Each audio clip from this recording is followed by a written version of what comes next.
տրամադրել փաստաբան, իրավապաշտպան Գայանե Բաբոյան։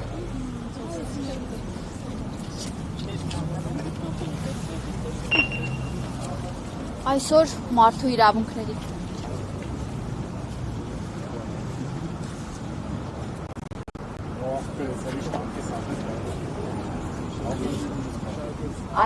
մարդու իրավունքների միջազգային օրը մենք բոլորս խոսում ենք բարձր արժեքների մասին, սակայն զուգահեռաբար ունենք մի իրողություն, երբ Հայաստանի Հանրապետությունում անտեսված են մարդու իրավունքները։ Ունենք մի իրողություն, երբ Հայաստանի Հանրապետությունում մարդու իրավունքները մնում են զուտ սին հայտարարությունների մակարդակում։ Ցավոք Դավիթ Համբարձումյանի, հոգևորականների եւ մնացած բոլոր քաղբանտարկյալների կալանքը դարձյալ ապացուցեց, որ Հայաստանի Հանրապետությունում իրավական համակարգը ընկրկում է, թուլանում է բոլոր այն դեպքերում, երբ խոսքը գնում է քաղաքականապես զգայուն գործերի։ Այսօր մեկ անձի ազատության մասին չէ խոսքը։ Խոսքը նրա մասին է, որ մենք այժմ ունենք համակարգային խնդիր։ Մի խնդիր, երբ քաղաքական դրդապատճառներով մարդկանց իրավունքը դադարում է գործել։ Եվ իրականում ոչ թե մտահոգիչ, այլ աղետալի է միջազգային կառույցների լռությունը։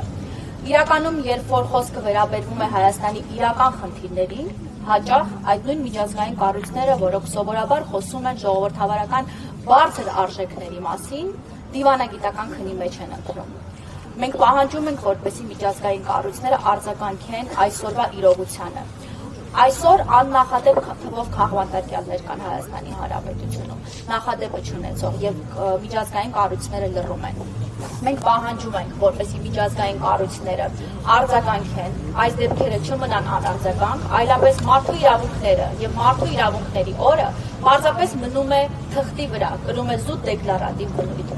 Եվ իրականում, երբ որ սովորաբար մտահոգություններ ու հայտարարություններ են ընդհանրապես միջազգային կառույցների կողմից հայտարարությունների տեսքով տարածվում, ոչ թե գործիքակազմն է իրենց առաջադրվում։ Պարզապես մենք գործ ունենք մի իրավիճակի հետ, երբ որ մարդու իրավունքները պարզապես վերածվում են ծաղրանքի։ Մենք պահանջում ենք, որպեսզի միջազգային կառույցները արձագանքեն այսօրվա քաղբանտարկյալների խնդրին եւ իրականում Հայաստանում գործող իրավիճակին։